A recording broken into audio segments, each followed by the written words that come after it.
दोस्तों, आज जब बात खूबसूरती की आती है तो भारतीय महिलाएं ऐश्वर्या राय बच्चन, प्रियंका चोपड़ा, दीपिका पादुकोण, करीना कपूर जैसी बॉलीवुड एक्ट्रेस से अपनी तुलना करने लगती है। इन सभी एक्ट्रेस को आज के दौर की खूबसूरत महिलाओं की लिस्ट में काउंट किया जाता है। मगर दोस्तों, हम आपको बतला दें कि हिंदुओं के धार्मिक ग्रंथों में कुछ ऐसी महिलाओं का जिक्र किया गया है जिनकी खूबसूरती की मिसालें आज भी दी जाती है। तो चलिए दोस्तों, आज के अपने इस वीडियो में हम आपको हिंदू धर्म के कुछ ऐसे ही खूबसूरत महिलाओं से जुड़ी हुई रोचक कहानियां आपको बतलाते हैं। पहली है दोस्तों मोहिनी। फ्रेंड्स, समुद्र मंथन के दौरान निकले अमृत कलश को पाने के लिए जब दैत्य और देवता आपस में लड़ाई कर रहे थे, तब भगवान श्री विष्णु को दैत्यों को चकमा देने के लिए एक विचार आया और वह स्वयं ही एक खूबसूरत महिला का रूप धारण कर समुद्र से प्रकट हो गए। भगवान श्री हरि विष्णु के इस स्त्री रूप को पुराणों में मोहिनी के नाम से जाना जाता है। पुराणों में लिखी कहानी के अनुसार इतनी खूबसूरत महिलाओं को देखकर दैत्य अमृत कलश को भूल गए और मोहिनी के रूप को निहारने लगे। दैत्यों और देवताओं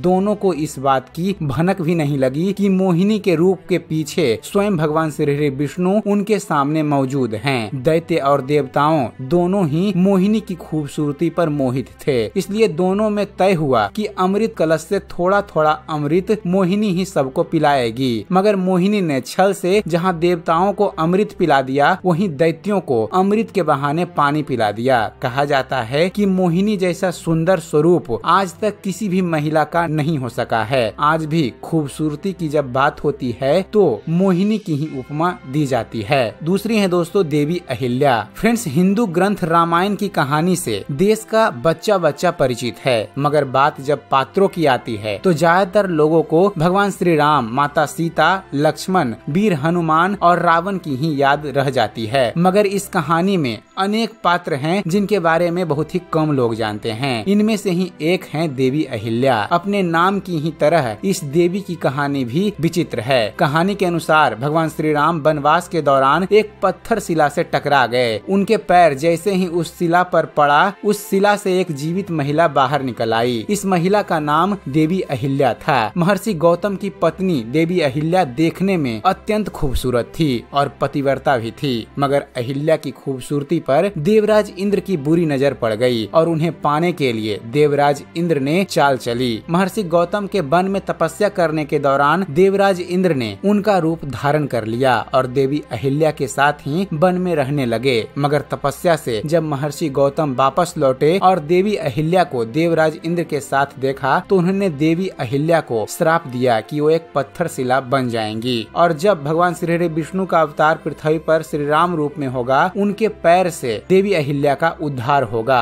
और उनको उनका जीवन वापस मिलेगा। दोस्तों, देवी अहिल्या और गौतम ऋषि की कथा के बारे में हमने पहले ही एक वीडियो बना दी है। अगर आपने वह वीडियो नहीं देखा है तो उस वीडियो का लिंक हमने अपने डिस्क्रिप्शन बॉक्स में दे रखा है। आप इसे देखने के बाद उस वीडियो को भी देख सकते हैं। तीसरी स्थिति थी दोस्तों तिलोत्तमा। फ्रेंड्स, कभी कभी किसी किसी महिला की खूबसूरती को देखकर हम कह सकते हैं कि उसे तो भगवान ने फुर्सत में बनाया है, मगर वास्तव में तिलोत्तमा एक ऐसी महिला थी जिसे सचमुच भगवान ब्रह्मा ने दुनिया भर की खूबसूरती से तिल तिल सुंदरता इकट्ठा कर बनाया था। इस महिला का नाम तिलोत्तमा था और वह स्वर्ग की एक अप्सरा थी। तिलोत्तमा से जुड़ी एक कहानी के अनुसार भगवान ब्रह्मा ने दो असुर भाइयों का आपसी भाईचारा तोड़ने के लिए एक खूबसूरत अप्सरा के रूप में तिलोत्तमा को बनाया था। दरअसल पृथ्वी पर उस समय सुंद उपसुंद नाम के दो असुरों ने तहलका मचा रखा था। दोनों भाई हमेशा एक दूसरे के साथ रहते थे और साथ में उनकी शक्ति इतनी बढ़ जाती थी कि उन्हें कोई हरा नहीं पाता था। ब्रह्मा जी ने तिलोत्तमा को पृथ्वी पर भेजा ताकि वह अपनी खूबसूरती से दोनों भाइयों के बीच फूट डाल दे और ऐसा वास्तव में हुआ भी। चौथी स्त्री है दोस्तों अप्सरा उर्वशी। फ्रेंड्स, पुराणों में आकाश में रहने वाली अप्सराओं और साधारण मनुष्य के बीच प्रेम की कई गाथाएं आपने सुनी होगी। मेनका और विश्वामित्र एवं रंभा और शुक्राचार्य की प्रेम कथाएं इसी का उदाहरण है। मगर इन्हीं कथाओं में एक कथा अप्सरा उर्वशी और पुरुरवा की है। कहानी के अनुसार उर्वशी देवराज इंद्र के दरबार में एक अप्सरा थी और वहां रहते रहते उसे काफी बोरियत होने लगी थी। वह हमेशा पृथ्वी पर रहने वाले लोगों का जीवन जीना चाहती थी। तब उसने तय किया कि वह कुछ समय के लिए पृथ्वी पर जाएगी, मगर वह पृथ्वी पर कुछ दिन समय बिताकर जब वापस स्वर्ग स्वर्ग में लौट रही थी तब उसे बीच में एक राक्षस ने पकड़ लिया, मगर राजा पुरुरवा ने उसे बचा लिया। तब उर्वशी को राजा से प्यार हो गया और पुरुरवा भी उर्वशी की सुंदरता से मोहित हो उठे। उर्वशी अपना पूरा जीवन पुरुरवा के साथ बिताना चाहती थी, मगर वह कुछ शर्तों में बंधी थी। पहली शर्त यह थी कि वह 2 बकरियां लेकर आएगी और राजा को उसकी देखभाल करनी होगी। दूसरी शर्त थी कि जब तक वो पृथ्वी पर रहेगी तब तक वो केवल घी का ही सेवन करेगी। तीसरा यह कि वे